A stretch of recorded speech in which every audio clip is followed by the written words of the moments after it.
Here we are, gang. We're back in the conversation with hosts Virgo and Misha. And we're graced by the presence of our friend here, Chris BILLON. He's a man of many dreams and wonders. Before we could talk to him, I just want to give some blessings out into the universe, into the world, into the universal creator regarding a tragedy out in Saskatchewan regarding some children and hockey and a bus crash. 15 children, 15 people dead. Bus carrying a junior hockey league. Playoffs out in Saskatchewan. Terrible loss, terrible tragedy. Shout out to the families and all those suffering and dealing with that. It's a horrible loss. But getting back on with our man of the hour here, Mr. Chris. First of all, I've gotten this question many times by people who ask me, hey, man, Virgo, you're working in the film industry. You're an assistant director. You're in the DGC. You're on the West Coast. How do you get in? How do you break in? And I just tell them, get the fuck away from me. Just go away. Just don't even touch my coat. Just get lost. I shoot my way. I jump in my limo and I go to downtown to the hotel and just hang out. But for you, a man who's working in the film industry, who's doing your thing, how did you break into, for those out there wondering, how did you break into this world? Well, I was a PA for about 5 years. And what's a PA? Production assistant. You got to remember, Misha is extremely, she's like a baby. Sorry, for the uneducated film folk. A production assistant, PA, is a person that basically does anything and everything that the production wants them to do. Within reason. Right. I mean, like I said, Virgo, you've been a PA before, right? So I've been. Some things are kind of a little bit not so fun to do. Yeah. And some things are just kind of like, if you're good at it, they leave you alone. If you suck, man, the 80s are not on an hourly basis, but on like a minute basis, giving you shit. And in the United States, the production assistant, they're in every department, from what I understand. They're heading. They're actually down. They're in the Teamster. Yeah. Down there. In the Teamsters. Wow. Yeah. Hey, that's not bad. Instead of directing garbage, you could be directing traffic. That's not too bad. They're not as efficient down in LA, hence why they come up to Vancouver. Right. Wait a second. Are you telling me that PAs just kind of sit in a chair for 17 hours and just direct people to where to go to set? No. If they get caught sitting in a chair, they'll get ridiculed and get in trouble. A lot of them don't understand that they're in the public eye all the time. Yeah. So it's kind of like, if you're an idiot, you're not going to go very far in the business, because a lot of people with PAs, they forget that PAing is just a stepping stone into the. I didn't want to be a PA, production assistant, when I got into film, right? Why did you want to get in? What made you? By the way, speak into the mic. Right into the mic.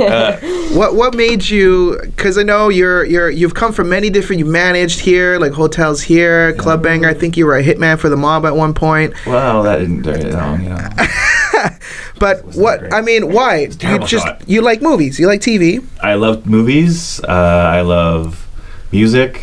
Pretty much. I wanted to be a director, but as soon as your eyes get wide open after a while, after you become a PA and see what the business is really about, and I wouldn't want to be a tad. You could not pay me $1 million to be a tad. Which, Misha, for you, a tad is a trainee assistant director. So they assist the director. They're trying to break into the. They're the gopher of the business. The runner, yeah. A lot of running around. They get shout at. They get requests a lot from different departments about stuff and things like that. So you have a general interest in movies, in music, entertainment in general, and you want to hop into the entertainment scene, into the film industry. Yeah. And you started off as a locations person, much like many people do. When I was younger, I worked in hotels, and I pretty much did everything but a cook. Yeah. In the restaurant tourism business. And then when I got into film, I started as a PA, and then I was a towel, and then I did 3 gigs as an ALM, which is an assistant location manager. Right. Thank you. Which totally sucks. I mean, like, you never see your girlfriend, never see your wife. Yeah. Isn't that every status in film? Yeah. Hi, Lanny. You don't see your wife, or because your phone, when you're an ALM, your phone never turns off. Right. You get paid little bit better than a PA, but it's all glorified, right? It's just there's nothing really. If you want to be miserable, be an ALM, because your phone never turns off. Chris, did you want to become an actor, and then you were like, "Oh, I'm too good looking. I think I have to start off as a PA." I don't think that was the looks. No. Well, my brother was a stand-up comic, and in my family, my dad was a wrestling concert promoter.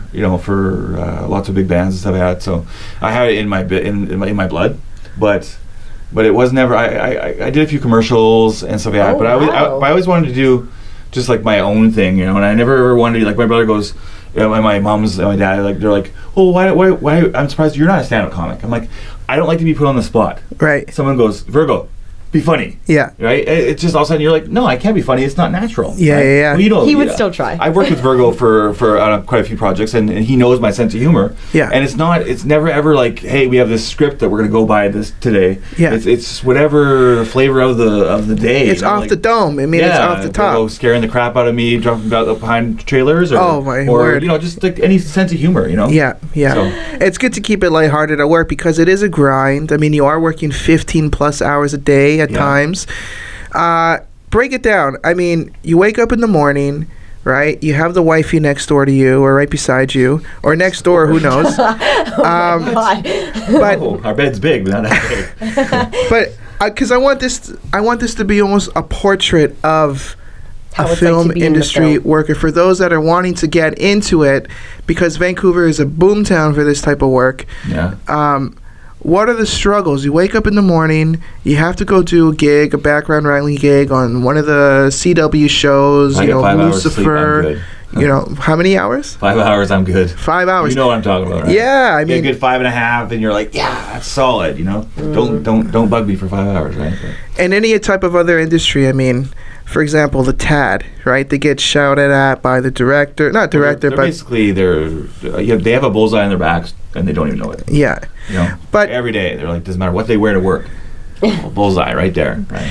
It's funny because in any other industry, right, hotel, anything, you get shouted at by anybody.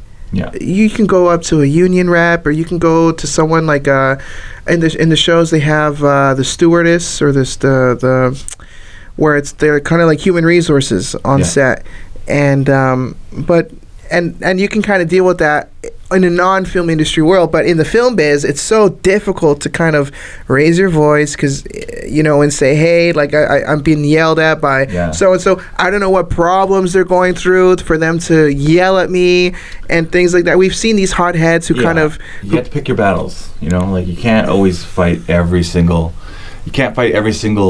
little discretion that happens on a film set on a daily basis. You'll go bonkers. Yeah. Right. You've been there when it's like totally crazy. There's 100 background and just crazy, right? And the first AD's yelling at everybody, and because yelling and cussing, because that gets the jobs done faster, doesn't it? Yeah. No. That's why I'm always the best one and everybody's favorite, because I just smile and say, hey, I'm down to go to set. You want to go to set? Okay. I just want to leave.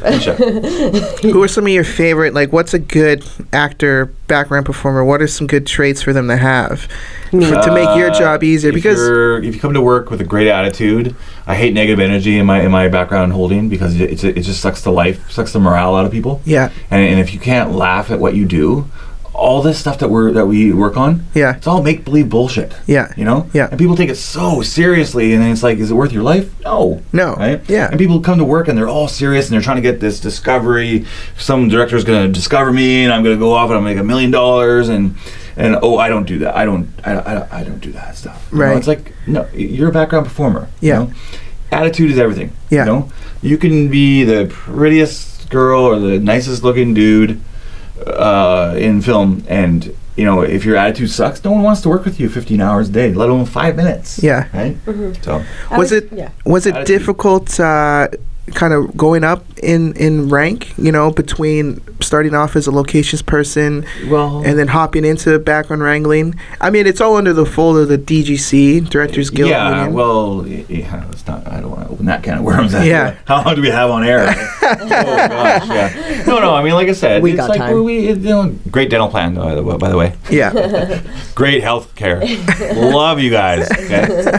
Everything else is it's in work in progress. But you got to go and vote. Nobody goes to the meetings to vote. I voted. Have you voted? I voted. Yeah, Aaron Dixon went for treasurer, but of course the powers that be. Oh no, we gotta have a new person in there. Right. We have somebody that cooks the books. Right now. I'm just kidding. I'm just kidding. No one cooked the books.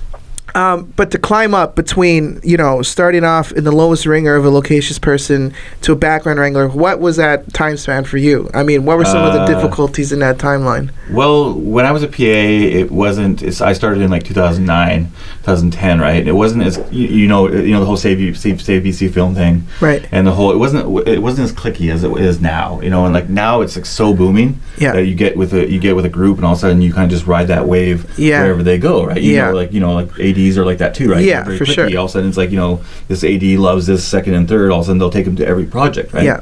That's how it works in locations. Like you basically, but that's also how you get stuck in that machine, in that beast that you want to get out of. Right? Yeah. Because a lot of people get stuck in. I can name a few PAs that are like they're lifers in production. Production assistant. Shout them locations. out. Yeah. Oh yeah. No. I mean Bill, Fred. I love you, Taylor Milne. Hey, Ian Carson Huggins, you're out there, buddy. Yeah, Dylan Rockendale. He's my bud. Yeah. But they're content. Like they're film fans. They're film geeks. I don't consider if you're a film lover, you're not a nerd is not the right term. I always say nerd is like a pocket protector, and geek is just whatever you're going to admit that you're going to geek out to. Yeah, right. So it works both ways. But with when you're a PA, it's like I wanted to get out of it, and I went paint, set deck, grips, electrics. Nothing really fit my personality, right? Yeah. And then all of a sudden I was a PA, and as you know, we set up the background holding every day. Yeah. So I just started talking to all the coordinators. Yeah. Crystal Wilson, she's a really good friend of mine, and she got me into the biz. Nice. Thanks, Crystal. Yeah. And she's great, but you have to network. Yeah. Yeah. You have to open your mouth and talk to people and get their numbers. And I tell everybody, they would ask me, how did you get into the bit? How did you get into wrangling? How did you get where you were? I talk to people. They like me. I like them. They say, hey, what's your number? You exchange numbers, and before you know it, you're working for, the busiest casting place in town. Yeah. Yeah, which I love. But in the morning, I get up, and once I get to work, if I'm keen a show, like on Predator last year, it was very stressful. Supergirl has been stressful too, but I said, oh no, what show isn't right? Yeah, stressful. You know what I mean? So it's not. I'm not pigeonholing one show, but generally I won't eat breakfast. I'll have like a coffee and then wake up and do my stuff, and then once the dust settles, I'll go to Crafty and kind of just Sorry, what's Crafty? Oh, well, craft service is basically 24/7 on wheels. 7-Eleven, basically, without the slurry. Without the slurries, that's right. And big gulps. Yeah. No, but like I said, it's just Misha's favorite spot, by the way. Whenever she's doing any background work, she loves going out to the Crafties and eating the Nanaimo bars. And there's some good Crafties and there's some really bad ones. Yeah, if anybody's ever looking for Misha, the redheaded Polish girl, I'm at Crafty. I'm so sorry. I'm the drill sergeant now and again. But you have to be. I mean, at times you have to be, right? There are rules to set. Okay, wait. And there's etiquette. I was nice. Wait a second. For our viewers, let's explain what happened. Okay, wait. My point of view first. Yeah, right? your point of view. Yeah. So I get to set. Background holding is usually a tent, and it was outside. I think it was windy that day. I don't remember. We were down on near the waterfront. Yeah. Yes, something like that. And I was cold. I was thirsty. I was tired. So I go to craft service, which was actually coincidentally right outside the tent. No, So it was catering. But Catering, yeah. Okay, catering. that's right. I told that you is right. That It Crafty's was not here. I didn't ask. She's did I? changing this. For all you listening, she's changing the truth. Honestly. The origin has been altered. No. I just feel like when I get to set, There's differences between catering and crafty. There's two different things. I already It's the same thought- letter. That's what it is. Yeah. Guys, I'm already a famous actress. I already know my stuff. So I walk, my 10 steps outside the tent, outside the circus, and because we're animals, and I go and I pour myself a coffee. From the catering truck. From the catering truck. I come back with my buddy that I was hanging out with that day, because I always have a new buddy on set, and we both had a coffee. I sat down, comfortably across from you. you were the wrangler, just staring at everybody. I don't know. My table was here, and I don't think you were in a good mood that day. But no, I was in a good mood. It was just kind of like. Okay, wait. Oh, hold on. You finished your point. Man. So I sit down. I'm like, I'm sipping on the coffee with my buddy. We're just chit chatting about the business. He's new, whatever. New backgrounders always find me on set. I don't know why. I guess I just look motherly, or I look like I know what I'm doing. Hence why I went to the wrong place to get coffee. So I sit down and I'm drinking it, and then you looked at me and you said, "Hey, that's only for union."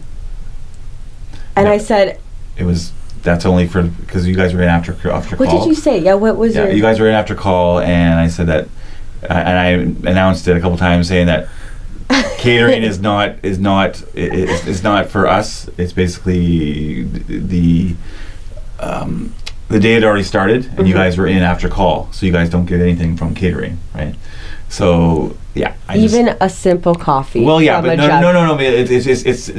not that. It's not that it was a coffee. It was just that we're not supposed to go there. Yeah. Right? And if you do, then basically you would just like make sure you ask them. Don't just go up and serve them grab coffee and stuff like that. It's just like I said. It was just a bad timing kind of thing, right? And it was just kind of like I was in my zone. Yeah, right? You were, because you looked at me walked in, and I was like, didn't I just say there's no catering for any background until we get the set for? So basically, what happened? Because now you're getting kind of like emotional about it. And I apologize. No, I'm okay. I ended up tilting the coffee, and I said, okay, fine, I'll dump it. Yeah. It's super bratty of me. I just started kind of like pretending to spill it a little bit. And you were like, okay, well, now you're kind of being extreme. You probably looked at me like that. I'm not saying dump it out. I'm just saying, I ended up still drinking it, That's the end of the story. Yeah. Moving on. Yeah. So the rule, or I guess just the lesson of the story is, if you're coming in after crew call, you can't touch anything from catering unless you ask and they say okay. Yeah. Like water or coffee. I mean, if you're respectful to them, then they'll be respectful to you. But if you just go in there and help yourself, it's just kind of it's just a respect thing, right? And it's nothing personal. It's just basically I was on a tear that day. Yeah, I didn't respect you. My bad. That was typical actor. That was the first time that we worked together. 100%. Yeah. The rest of the night it was like. we gave like looks to each other, right? And it was 100%. But then I think we buried the hatchet and kind of rekindled our friendship on The Good Doctor. When you were a server, yeah, The Good Doctor was good. She was a server. So, remember? I was a lead. And I sent you pictures of and you had this coffee. That's right. I still have those pictures. Yeah. Oh my God! I've never seen them. He never showed me either. No. Yeah, you got to send them to me. I would have thought you saw them. No. Yeah. Aside from Misha, who, like, without naming names, I mean, who are some of, like, what's an example of a situation where a background performer, an actor, gave you some slack and you kind of had to lay down the law? You kind of had to explain, hey, this isn't exactly how set runs. You can't really function this way. This isn't exactly set etiquette. Was there ever a time where you kind of got some slack for just doing your job and others weren't doing theirs? Yeah, well, it's when a background, when I do the speech every morning, and I say, guys, when you're on set, it's not there to socialize, right? And me and another AD had to give a group of 24 background, like, supreme, like, pizzas? Shit. Oh. Supreme shit. And it was a little. Both of us went a little bit over the top, right? But it was so frustrating. Like 4 times you say, "Stop talking when you're on set." The director is trying to work. Yeah. And you guys are snickering and laughing and doing stuff, right? So I get really annoyed when background disrespect, because next to PAs, background are hated as much as as PAs are. Right? But yet without us, it's an empty fucking room. Okay? That's right. They make the atmosphere. They make the scene. But I say, don't let that go to your head. Yeah. I always say that to them. I say, don't let that go to your head. Don't take it for granted. Just respect the process and what you do. Yeah. What you do. I think I think everybody should know that getting into background is very easy. They'll take anybody, like homeless people off the street, whatever. It doesn't matter. It's a certain look. Basically, you're in a tent for like 10 hours, and when they need you on set to just walk in the background, they'll call you like a herd of sheep, and then you just kind of do it. And that's why I think a lot of backgrounders disrespect and everything, because we're just sitting there in a crammed room like sheep on a farm, and then we just want to talk. We just want to like enjoy that little moment I guess we have. So yeah, a lot of backgrounders do have huge egos. They think they're gonna be like big stars and yada yada yada. There are some what really annoy me that I always say like Virgo, you being in the third AD and all, like the whole process of like when a background gets upgraded, right? Yeah. There's criterias, which I'm not going to go into because apparently you have to be like in the Avengers to get an upgrade sometimes, because there's certain criterias that you have to. Well, there's three, right? There's gray areas, and then there's three criterias of like, I'm not going to go into it because it's so aren't the so basics and boring, Aren't the basics the director has to be in direct communication with you as a performer? You have a name on the call sheet, or you've been designated a character. A camera frame has been placed right on you. You're featured. You're speaking. Yeah. Yeah, and then you also, I don't know why I did that. Get to speak. Powerful. Yeah. And you have to be an essential part of the script. So basically, if the scene could not if they couldn't do it without you, but if they could take you out and the scene still works, then that's not an upgrade, because basically you're expendable. Right? Yeah. So in that sense, but the thing is, it's like a speeding ticket too. Like there's all these gray areas, and so as long as this and this they are right, then you have to get a ticket, right? Yeah. Where at the upgrade thing, it's just. But I always find that I always tell them, if you think positive and you're in the right area in the right time, the right people will do their job to make sure that you do get a job and get the upgrade. Because if it's warranted, absolutely, But if it's not, if you're fishing for something that's you're so way off with it. Yeah. Good luck getting the upgrade, because no one's going to go for it. You have to sell it. Yeah. And if you don't sell it, then basically it's like no one's going to go, oh yeah, sure, let's just give you SAE for walking through the door real fast. Sorry, what's SAE? Sorry. Special skill. Some people's definition of a special skill had a background on an MOW. He came up to me about halfway through the day and he said, hey Chris, I should be upgraded to SAE because my special skill is ballroom dancing. So I went to the first AD, which we both know, and I said, hey, this guy said that he has a special skill as ballroom dancing, and he's requested to be upgraded to a special skill, which is more money. It's $10 more than the base union member rate, which is pretty good if you're on set for 15 hours. And they just got a raise to $25.06, so it's pretty good. Now it would be $10 more than that. It would be $35.06 for SAE. And he looked at the dailies and he goes, oh, you mean the guy with the two left feet, the worst couple on the floor? Yeah, I'll get right on that, right? So a lot of times when they come up and say, I want to be upgraded, I did this as their demands, they don't have a leg to stand on, right? Yeah.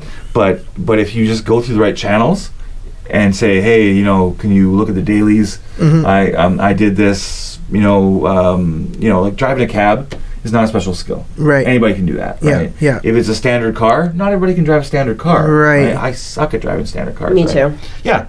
So I tried in Poland. It was a complete fail. Yeah.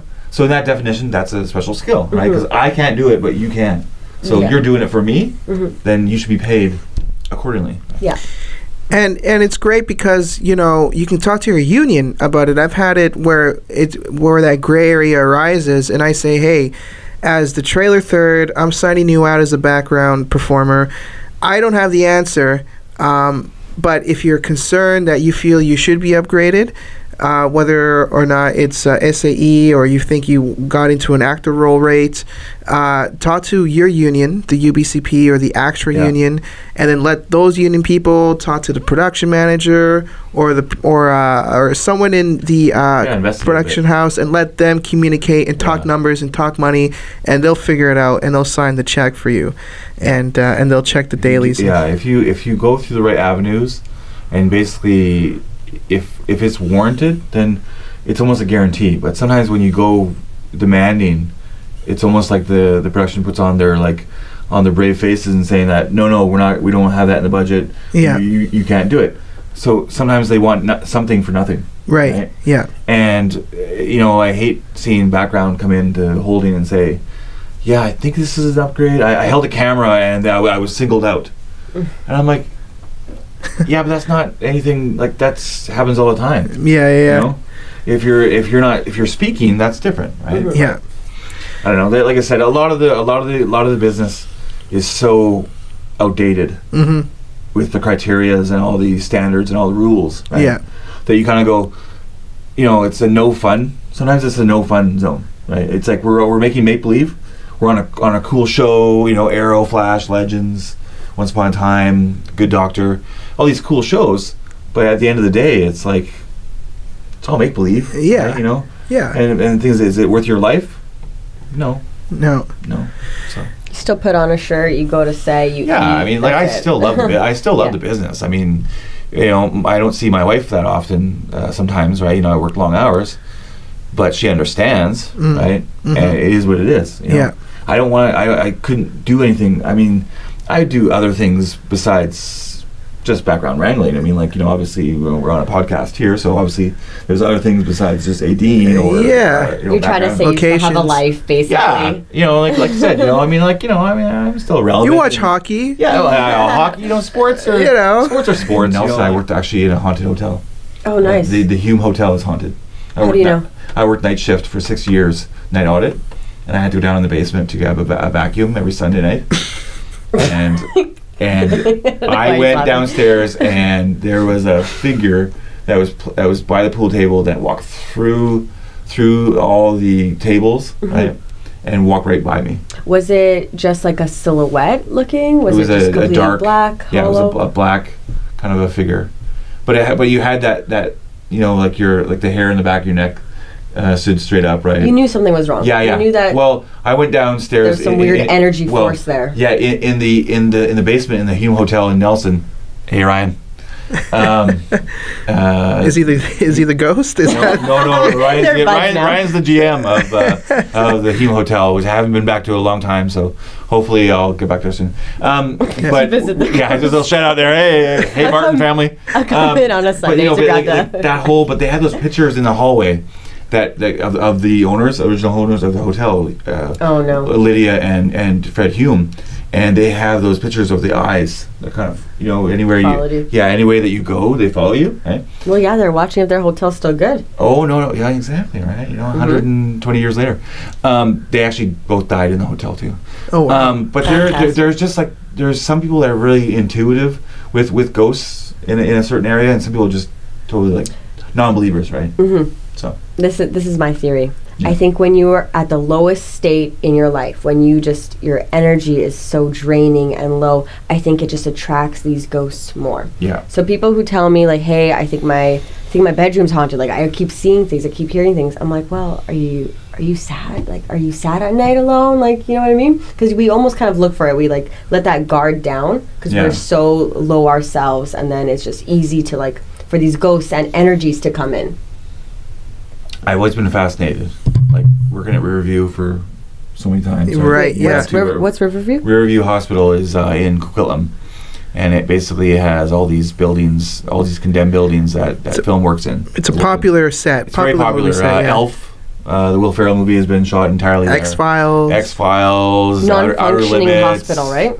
Yeah, horror movies attract all the time there. But I think a Jason movie was filmed there. Yeah, I don't know. Or was it Jason? No, there was that See No Evil. Okay. Kane, yeah. Right. Yeah. It's Halloween. Or Halloween. Yeah. Yeah. One of those. Quite a few, but they can't do a horror movie right in that place. It just it's an old mental hospital. Why do they have to make all this other crap up? Yeah. It's a very creepy building. And it's just massive, some buildings in that complex. It's on my bucket list. I haven't gone yet. Really? Oh, yeah, I hear a lot of. I have a love hate with that place. Do you feel some spirits? Yeah, You feel I've felt. Really? Yeah, I have backgrounder friends who've actually told me that when they were on set a few times, they were walking just in the hallway or something, and they would just feel so uneasy. Yeah. I want to go. I don't know why I haven't been to set there yet. It's a very, but the thing is, the people that liaise on it. Uh-huh. I love you, Susan. Not you.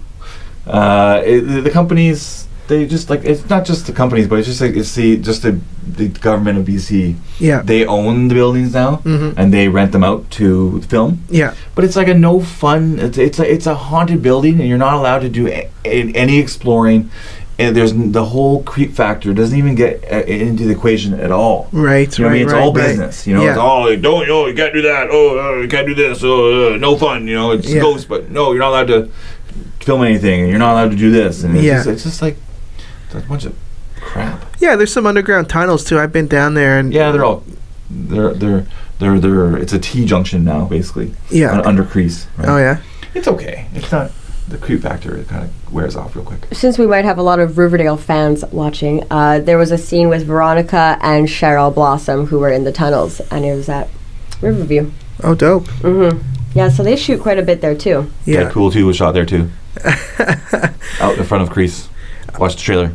Have you encountered other ghosts? I mean, at the hotel. I mean, that's a pretty. Not so much at the hotel. I just we mostly hear and feel. Yeah. You don't necessarily see generally. Mm-hmm. It's basically just kind of like there's that presence, you know. Yeah. You know, The hair in the back of your neck is standing straight up. It's freezing cold behind you, yet it's the dead of winter. Yeah. There's no AC on in this part of the building. Have you guys ever conjured a ghost? No, I wouldn't. I've conjured one. Have you? I have, yeah. There was a book I read on the Renaissance by he was a quack doctor named Paracelsus from Swedish. He was an oddball character who would go around the courts of Europe to the different the kings and princes and heal any ailments that his townspeople were suffering or a relative were suffering. And he would use plants and things like that to cure and things. And he was considered a wizard, you know, by some, a witch. But he was just using nature as his tools to heal. Anyways, amongst his many writings, he wrote about ghosts, and he says that ghosts, they live in their own shadow realm. It's not a spiritual realm, it's not a mental realm, it's not a physical realm.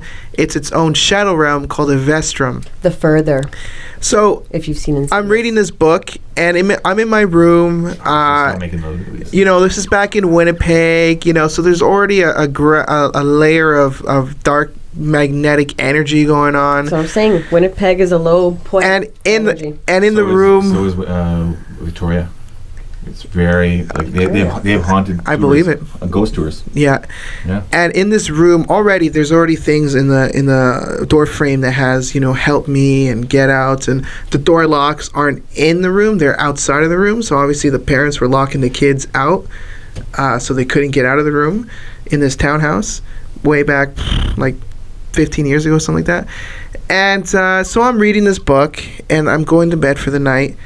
And I remember just thinking about this book and thinking about that shadow realm, so much so that I opened my eyes and I turned while I was sleeping, and I looked beside me, and there's an old woman looking right at me, and I freaked out. I screamed. I was ah! And then I closed my eyes, and then that was it. I felt like through just reading about the material and going to bed that night and thinking about it that you attracted it, that I was able to conjure, or that book was the conduit, the antenna to get that spirit, whatever it was. I don't know what it was, but to get it there. And because of that, a lot of people think, well, it's just in our heads then. You know, because you were just reading the book, you thought about it, and all of a sudden it just magically appeared. Yeah. But I think, you know, your energy was low. You were just kind of like sending it out to the universe, and it was you like opened up a vessel for it to come in. Yeah. That's my belief. But I know that viewers will think. I had a dream. I had when I lived in Nelson, I would have a dream that, you know how you're dreaming, but you can't differentiate between if you're awake, right, or you're asleep. But yet it feels like you were awake, but you were really dreaming that you were awake. Yeah. Isn't that called like lucid dreaming? No, maybe not to that extent. But basically, I had this dream where all of a sudden something would like sit on me, push me in the corner of my beard, corner of my bed. I swear to God, that's not a beard. It's a rock star. In the corner of my bed, and then basically all of a sudden I would come to, and I tell my mom, and she's like, "Oh no, you're just that's just bunch of crap, right? Sleep paralysis, right? You're not. You feel You're being silly. I'm quite the prankster with my mom, right? I love anything I can get her on. I'm on it. Hi, mom. But no, the same dream would like follow me. I moved to Vancouver, and every house I was in, I would have this dream. Not every night, but I think depending on looking back on it now, sorry, the frame of mind that you're in, like you like you said, you attract that certain thing. It's all energy. Yeah, it would start at my feet, and all of a sudden be freezing all the way up my body, and all of a sudden I'd be frozen, and then every house I moved to in Vancouver, I would have that same dream in. Yeah. Right. Wow. And it was so scary and so weird. Like you know how like you're so scared to go back to sleep. Yeah. Yes. That's how I was. In the very last house that I lived in, I haven't had it ever since 2009, so almost 10 years. But I moved to Surrey. I guess they don't cross bridges. I guess I don't know. Spirits don't have a good. They don't have a good. They don't have a good travel plan. But it was in North Van, and I was living there, and all of a sudden it crawled up my body. And basically, it sat on my back. I was on my stomach, and for the first time ever in years, for that dream, it actually said some like demonic things in my right ear, right? Yeah. And then all of a sudden, I snapped out of it, and all of a sudden I woke up, and then all of a sudden, I was scared to go back to sleep because thinking that it's still. And I had dream catchers in my windows and everything, right? And those things, yeah. I mean, I guess they don't work for that. I mean, it wasn't a big enough one, I guess. I don't know. Yeah. But that kind of stuff is real, you know. And I always find in Hollywood when they like the Conjuring. Reason why the Conjuring scares the bejesus out of me is because it's like anything to do with religious, demonic, anything to do with the church, right? Pretty much scares the crap out of me because it could really happen. They like all these things. You can make up a lot of stuff when you're writing a script, but a lot of it's loosely based and strongly on the beliefs of the church, right? And that's what scares the crap out of me, right? You know, because it's like, oh my God, it's like anything religiously in a horror movie, it's just like done right.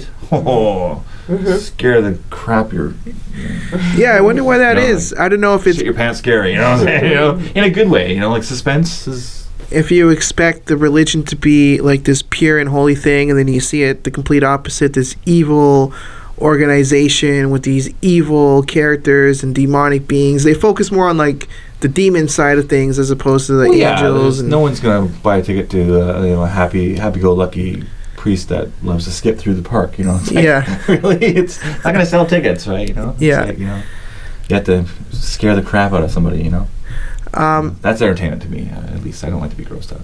Wrapping up the segment for the viewers out there, again, for those people that want to break into the industry some way, somehow, in some shape, way, or form.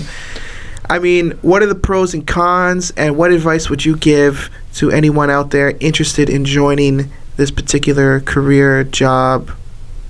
Know what you're getting yourself into. It's long hours. You don't see your loved ones a lot of times. So have that talk. Say, this is what you want to do with your life. You know, I don't want to do anything else. Yeah. I want to either, you know, produce, do what we're doing now, and do background coordinating because I love.